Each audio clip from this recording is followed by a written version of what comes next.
All, मेरा नाम है मैरियन सैमसन और मैं आप सबको हमारे फेवरेट यूथ शो पूरे दिल से मैं वेलकम कहती हूँ। जिस तरह से इकबाल साहब ने बहुत सालों पहले अपने शेर के एक मिसरे में कहा था कि वजूदे ज़न से है तस्वीर कायनात में रंग, यानी कि जब तक हमारे पास ख़वातीन हैं तो हमारी कायनात जो है बहुत ही कलरफुल है, खूबसूरत है। हम सब जानते हैं कि आज का दिन जो है हमने ख़ुसूसी तौर पर अपनी माँओं, बेटियों, बहनों को और हमारी दोस्तों की शक्ल में जो हमें खुदा ने एक अच्छा तोहफ़ा दिया है ख़वातीन का, उनको सेलिब्रेट करने के लिए रखा है। लेकिन क्या ये एक ही दिन काफ़ी है उनको सेलिब्रेट करने के लिए? हम सब जानते हैं कि ऐसा मुमकिन नहीं है। आज हम अपने इस शो के वसीला से एक अदना सी कोशिश करेंगे कि ये जो ख़वातीन हैं जो कि हमें माँओं की शक्ल में, बहनों की शक्ल में, बेटियों की शक्ल में और अच्छे दोस्तों की शक्ल में जो हैं हमारे साथ शाना बशाना चलती हैं, हमारी लाइफ को जो है खूबसूरत बनाती हैं, इस ज़िंदगी को, इस दुनिया को जो है रहने के काबिल बनाती हैं, उनको अपना अप्रिसिएशन दे सकें, उनको इनकरेजमेंट दे सकें और साथ ही साथ उनके जो हमारी ज़िंदगी में रोल है उसको आइडेंटिफाई करके उसको अप्रिशिएट कर सकें। बिकॉज समटाइम्स हम जो है उनको इतना फॉर ग्रांटेड ले लेते हैं कि हम समझते हैं कि ये तो जो है मामूली सा काम है and we can go living without them. हालांकि ऐसा बिल्कुल भी पॉसिबल नहीं है।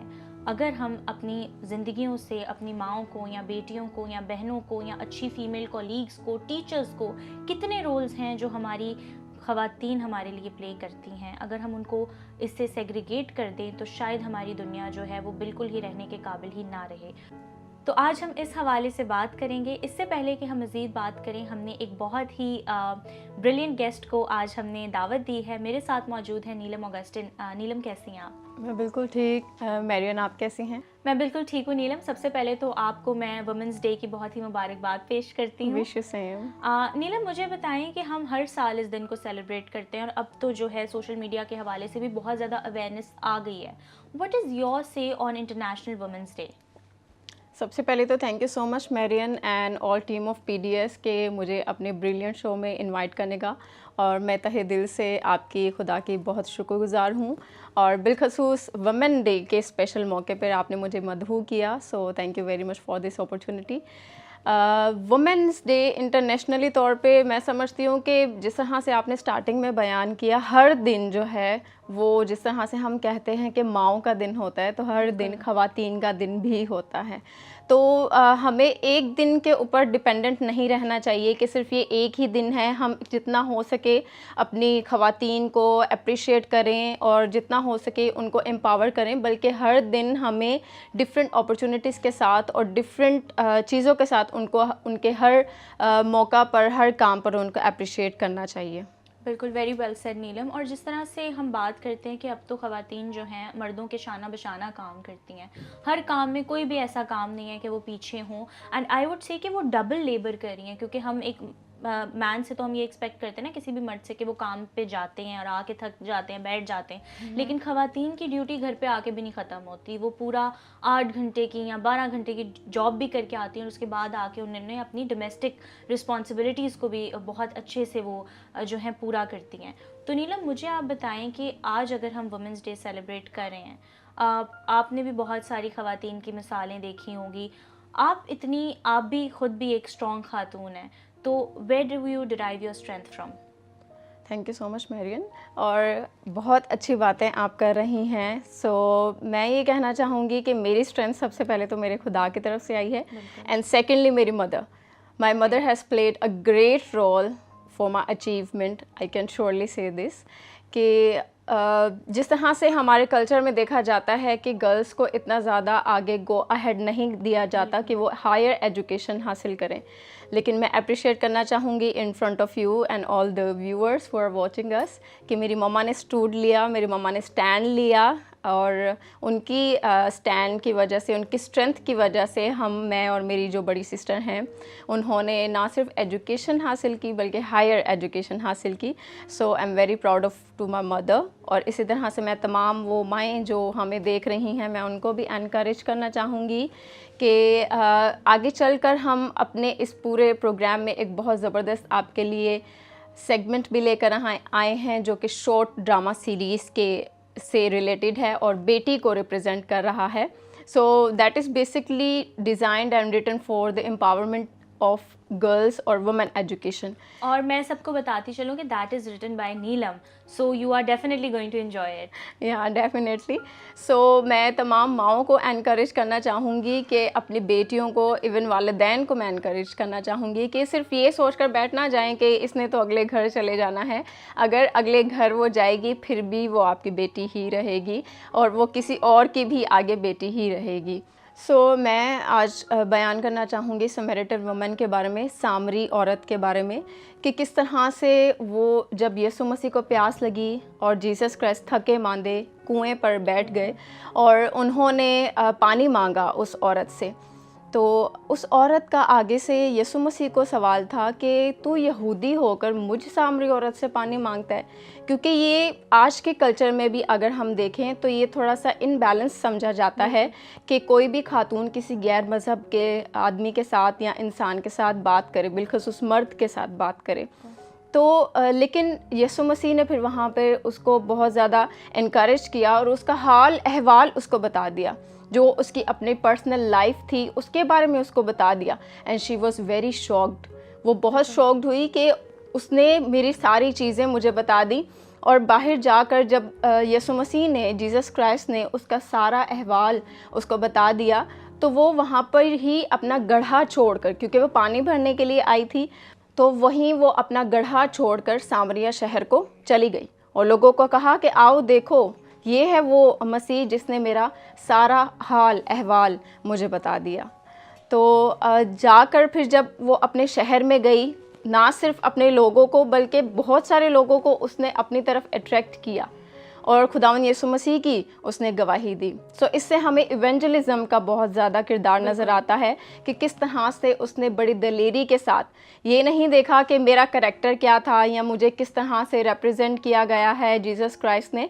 उसने इस बात को कंसीडर नहीं किया, बल्कि अपनी लिमिटेशंस से आगे जाकर उसने जीसस क्राइस्ट को पूरे शहर में मशहूर कर दिया। वेरी वेल सेड नीलम। और आपकी बात से मुझे एक और बात याद आ गई कि यशवा की किताब में हम राहब के बारे में जिक्र पढ़ते हैं और वहाँ पे हम पढ़ते हैं कि राहब द प्रोस्टिट्यूट।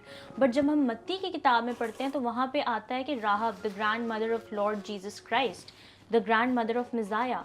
तो खुदा जो है वो लेबल्स को चेंज करने वाले हैं। और आज भी हमारी सोसाइटी में जो है बहुत आसानी से जो है ख़वातीन की कैरेक्टर असैसिनेशन कर दी जाती है। हमें जब कोई भी जवाज़ नहीं मिलता तो हम सबसे पहले जो है किसी की किरदार कशी करते हैं, उसके किरदार पे उंगली उठाते हैं। जी रात को अगर कोई काम से लेट आ रहा है, हमें सबसे ज़्यादा औरतों को जो बैरियर फेस करना पड़ता है वो यही होता है, कम्यूट का हो गया, काम से लेट आना हो गया। उसकी वजह से जो बहुत सारी हमारी कॉम्पिटेंट फीमेल्स हैं वो भी जो है इस रेस में या कॉर्पोरेट वर्ल्ड में जो है वो मर्दों से बहुत पीछे रह जाती हैं, जस्ट बिकॉज ऑफ सोसाइटी का जो नोशन क्रिएट किया गया है कि आप शाम को घर से बाहर नहीं निकल सकते।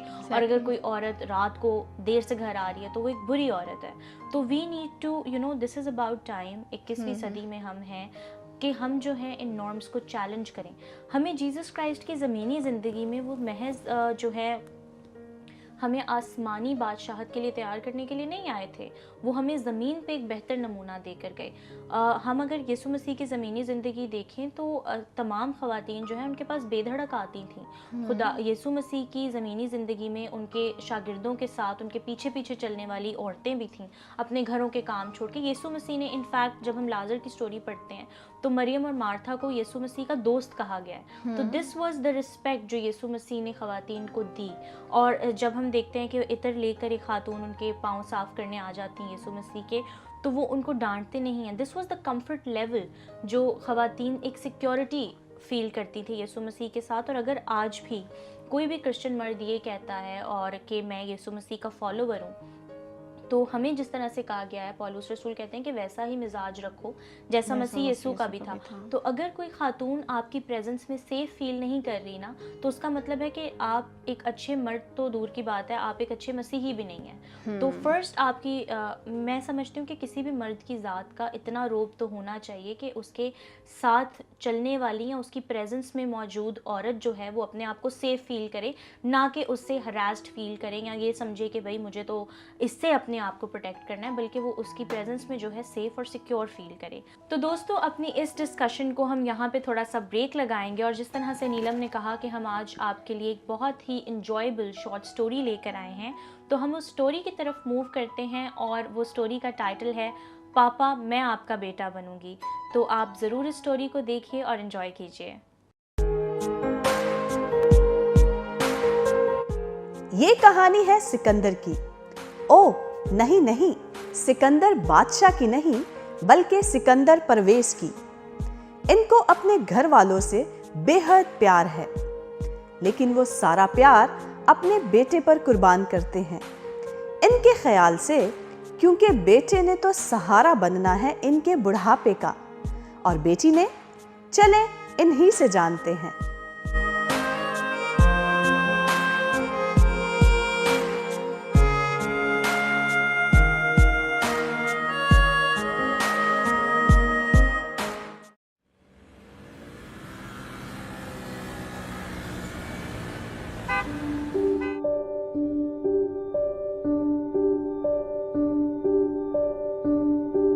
मम्मा, मुझे नहीं अपने स्कूल में जाना, मुझे भी भाई के स्कूल में जाना है। मुझे यहाँ पे मज़ा नहीं आता।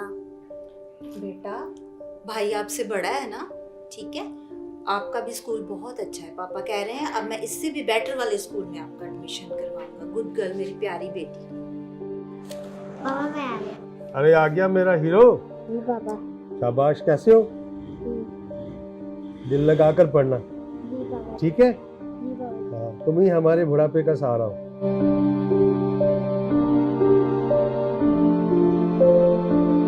अरे भाई जल्दी करो, आ जाओ, मेरे हीरो को देर हो रही है। चलो पापा बुला रहे हैं, लेट हो रहे हैं ना, जल्दी।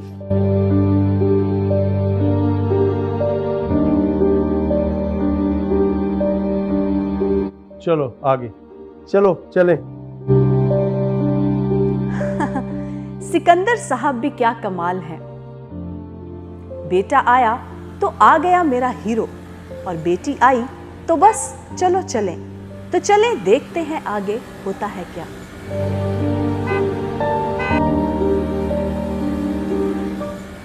हो गया बेटी का दाखिला? हाँ यार, हो गया उसका दाखिला। उसी स्कूल में ना जहाँ बेटा जाता है? नहीं, उसमें नहीं, हमारे घर के पास ये गवर्नमेंट स्कूल है, वहीं पर उसका दाखिला करवाया है। उस स्कूल की फीस भी ना होने के बराबर। वाह क्या बात है, बेटा हाई स्कूल में और बेटी चलो ठीक है, तुम्हारी मर्जी है। अरे बेटे ने तो बुढ़ापे में हमारा सहारा बनना है, बेटी का क्या है। उसने जितना भी पढ़ ले, उसने तो जाना अगले घर ही है, और वहाँ जाके उसने चूल्हा कटका ही करना है ना, और क्या करना है उसने। ओ भाई, जमाना बदल गया है। तुमको किसने कह दिया कि बेटी सिर्फ चूल्हा कटका ही करेगी? तुम देख लेना, इस छोटी बेटी को तुम्हारा सहारा बनते हुए देर नहीं लगेगी। मैंने उसकी मासूम आंखों में तुम्हारे लिए प्यार देखा है, उसकी हक तलफी नहीं करो भाई। जब वक्त आएगा ना तो दब तक आ जाएगा, चाय पियो। सिकंदर साहब ने तो ऐसे जैसे जान ही छुड़वाई। शायद ये भूल गए वक्त कितनी तेजी से आगे बढ़ता है। बेटे पर प्यार और बेटी पर एहसान, कब दिन से रात और रात से फिर दिन, महीने से साल और साल से सालों में वक्त बदल जाता है, पता कहाँ चलता है।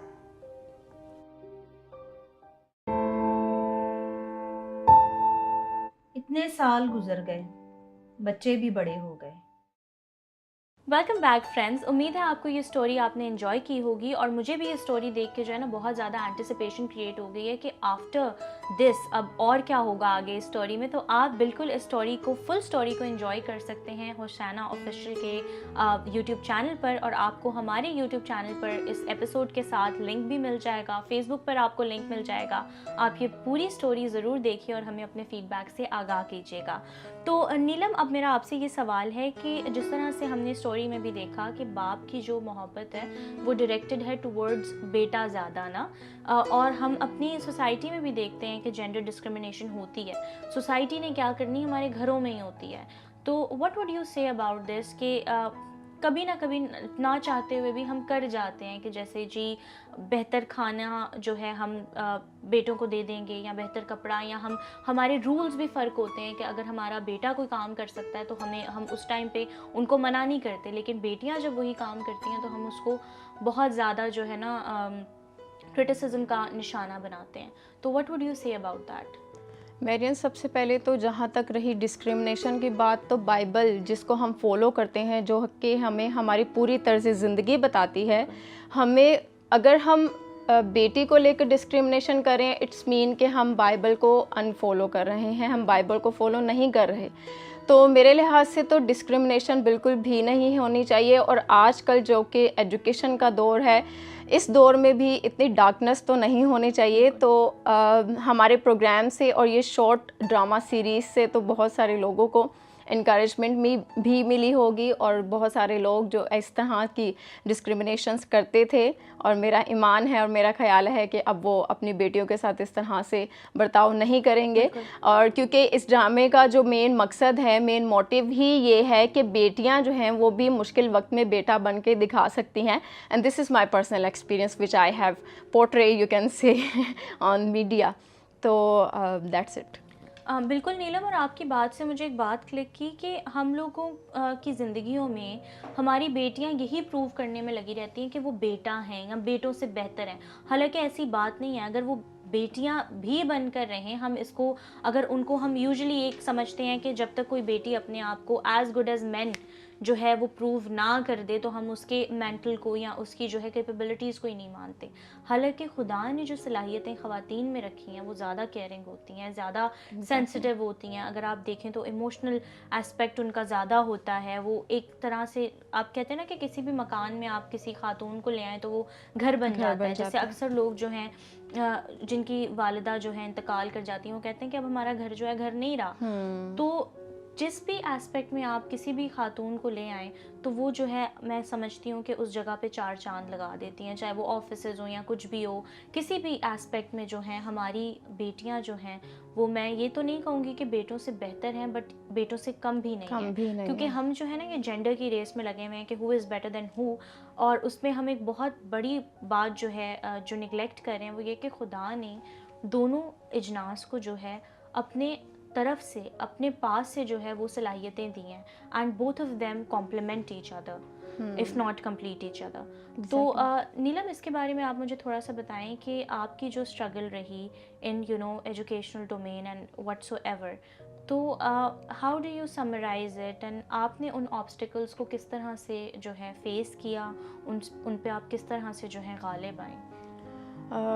थैंक यू मेरियन, बहुत अच्छा सवाल है और आप मुझे मेरे पास्ट में ले गई।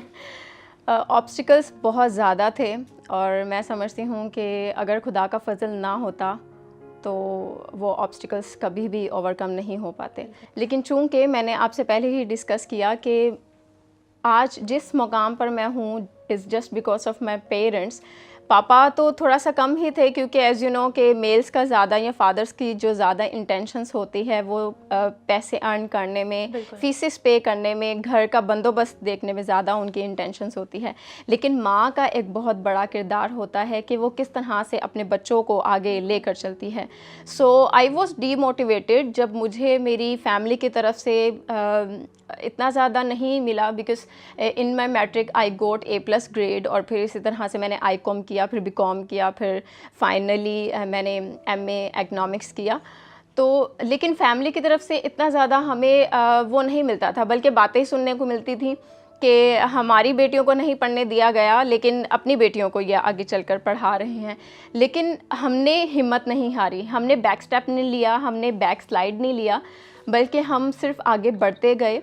और अपनी मामा की एनकरेजमेंट की वजह से और खुदा की फ़ज़ल की वजह से हमने बैक स्लाइड नहीं लिया, बैक स्टेप नहीं लिया, हम आगे बढ़ते रहे, मैं और मेरी बड़ी सिस्टर।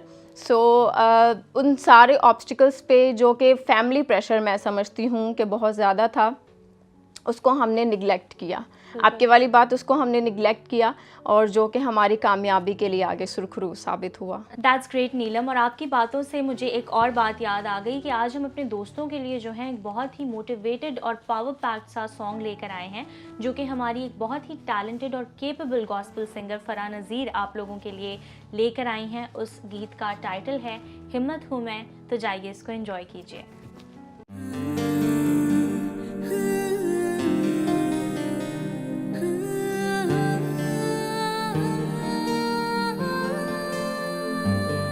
लाचार नहीं, ताकत हूँ मैं, कमजोर नहीं, हिम्मत हूँ मैं, मजलूम नहीं, रहमत हूँ मैं।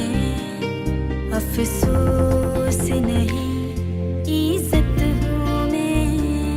मुझे अपने परों को फैलाना है, मुझे तारों को हाथ लगाना है, मुझे अपने जनों को बढ़ाना है। सब मुमकिन है करके दिखाना है। हिम्मत में मुझे अब बढ़ना है, ताकत में अब ना डरना है। हिम्मत में मुझे अब बढ़ना है, ताकत में अब ना डरना है, अब ना डरना है।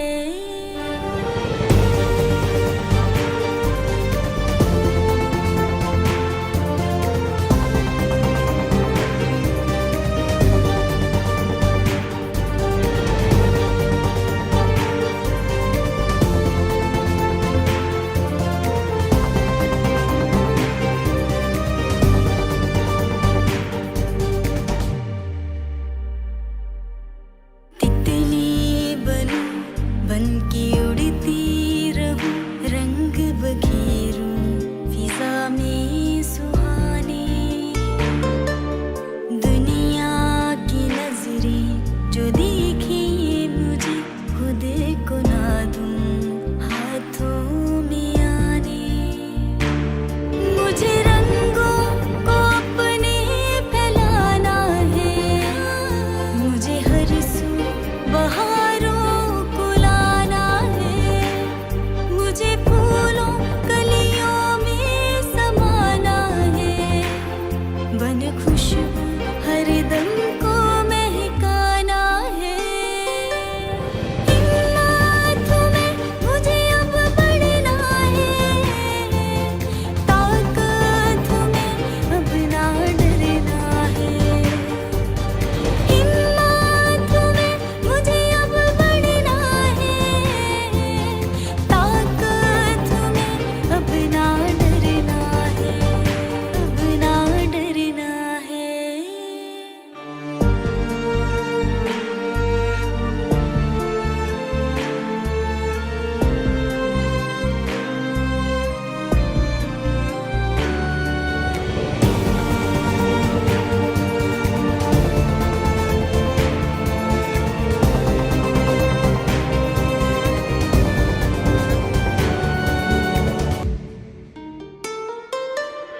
जज्बा ये ख्वाबों को पाने का, मुझे अपने अंदर फिर से जगाना है। बढ़ना है, मुझे अब बढ़ना है, आगे बढ़ना है, अब ना डरना है। हिम्मत में मुझे अब बढ़ना है, ताकत में अब ना डरना है। हिम्मत में मुझे अब बढ़ना है, ताकत में अब ना डरना है, अब ना डरना है। Welcome back friends. उम्मीद है कि आपने ये सॉन्ग को बहुत ज़्यादा एंजॉय किया होगा और इससे आपने ज़रूर एक बाहिम्मत मैसेज को डिराइव किया होगा। और बात अगर हम हिम्मत की, स्ट्रेंथ की और रिजिलियंस की करें तो अभी एक वाक़या जो है सोशल मीडिया पे वायरल हुआ है और हमें उससे बहुत ज़्यादा खुशी है, हम बहुत ज़्यादा फ़ख्र महसूस करते हैं। वो वाक़या है डॉक्टर महविश मार्टिन का, जिन्होंने चलती हुई फ़्लाइट में, जो कि ह्यूस्टन से वो फ़्लाइट जो है रवाना हुई, उस फ़्लाइट के लैंड होने में जब 30 मिनट्स रह गए तो एक पेशेंट जो है वो कोलैप्स कर गई। उनकी हालत बहुत ज़्यादा ख़राब हो गई, इतनी कि जो है बहुत ही ज़्यादा सीरियस हालत हो गई, तशवीशनाक हालत हो गई कि वो जो है खुदा न खास्ता उनकी जान जो है ख़तरे में थी। और उस वक्त पे जब फ़्लाइट अटेंडेंट ने ये अनाउंसमेंट की कि अगर कोई डॉक्टर ऑन बोर्ड है, तो उस वक्त हमारी ये टैलेंटेड डॉक्टर महविश मार्टिन जो हैं उस फ़्लाइट पर मौजूद थी और उन्होंने जो है इनिशिएटिव लिया, वो आगे आई और उस पेशेंट को स्टेबलाइज़ किया ताकि वो लैंडिंग से पहले स्टेबलाइज़ हो और उसके बाद जो है पैरामेडिक्स जो है या एम्बुलेंस जो है वो उनको आकर ले जाए और मज़ीद उनका इलाज हो सके। लेकिन चलती फ़्लाइट में उन्होंने उनकी जान बचाई, उनको स्टेबलाइज़ किया और वहाँ पर उस पूरी फ़्लाइट ने देखा और डॉक्टर मैविश को सराहा। और आज हम इस अपने शो के वसीला से भी डॉक्टर मैविश मार्टिन को बेस्ट विशेस देते हैं और हम उनको कहते हैं कि आप हमारा ही नहीं बल्कि हमारी पूरी कम्युनिटी का फ़ख्र हैं, पाकिस्तान का फ़ख्र हैं। आप जैसे डॉक्टर्स जो हैं दुनिया में कहीं भी जाकर इंटरनेशनल वाटर्स पर जो हैं हमारी जो है रिप्रेजेंटेशन करते हैं और पाकिस्तान की एक पॉजिटिव इमेज को पोर्ट्रे करते हैं। हम आपको सल्यूट पेश करते हैं। नीलम, जाने से पहले आप हमारे दोस्तों से कुछ कहना चाहेंगी? जी, जाने से पहले मैं एक बहुत ही एनकरेजमेंट वाली स्टोरी आप सबके साथ शेयर करना चाहूँगी। वो है हेलन केलर के बारे में, जो कि हमने अपनी मैट्रिक में पढ़ा था कि किस तरह से she was deaf, she was blind and she was dumb. 3 तरह की डिसेबिलिटीज़ रखते हुए भी उन्होंने अपनी हिम्मत नहीं हारी बल्कि एजुकेशन हासिल की और हायर एजुकेशन हासिल की। और इसमें एक बहुत बड़ा किरदार उनकी टीचर मिस एन सॉलिवन ने अता किया। और ना सिर्फ उन्होंने एजुकेशन हासिल की बल्कि 5 मोर लैंग्वेजेस भी सीखी, जो कि इंग्लिश है, फ्रेंच है, जर्मन है, लैटिन है और ग्रीस है। तो इसी तरह से मैं अपनी तमाम ख़वातीन को जो मुझे देख रही हैं एम्पावर करना चाहूँगी, एनकरेज करना चाहूँगी कि हेलन केलर से एग्ज़ाम्पल लें। शी वॉज़ डिसेबल, लेकिन उसने अपनी डिसेबिलिटी को महदूद नहीं रखा, उसको मद्देनज़र नहीं रखा, बल्कि कुछ करके दिखाया। तो आपके पास भी बहुत सारी मोटिवेशंस हैं। आप मैरियन से मोटिवेशंस ले सकते हैं, मुझसे मोटिवेशन ले सकते हैं और ज़िंदगी में कुछ आगे कर सकते हैं, ज़िंदगी में आगे बढ़ सकते हैं। इसी के साथ एक छोटा सा शेर मैं तमाम ख़वातीन को वुमेन डे के इस आलमी दिन पर डेडिकेट करना चाहूँगी। शजरा नस्ल की मजबूत जड़ है औरत, सिर्फ इज़्ज़त नहीं इंसान है औरत। दैट्स ब्यूटीफुल नीलम। तो दोस्तों मेरी उम्मीद है कि आपने आज इस शो को एंजॉय किया होगा, इससे मोटिवेट हुए होंगे और आपने बहुत कुछ सीखा होगा। आपके इर्द गिर्द भी अगर कोई ऐसी खातून हैं जो कि स्ट्रॉन्ग हैं, रिजिलियंट हैं और जिन्होंने सोसाइटल नॉर्म्स को चैलेंज किया है, आप उनकी स्टोरी हमारे साथ कमेंट सेक्शन में या हमारे पेज पर इनबॉक्स करके शेयर कर सकते हैं एंड हम उनको एम्पावर भी करेंगे, उनको सराहेंगे भी और उनकी स्टोरी को दुनिया के साथ शेयर भी करेंगे। आपसे मुलाकात होगी अगले हफ्ते आपके फेवरेट यूथ शो में, जिसका नाम है पूरे दिल से।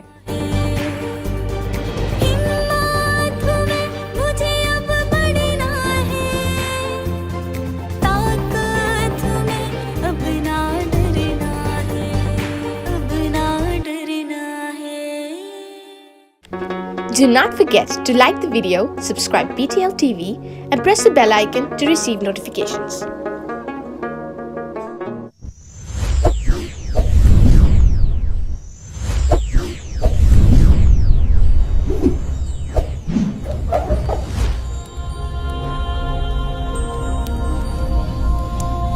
Jesus is the light of the world.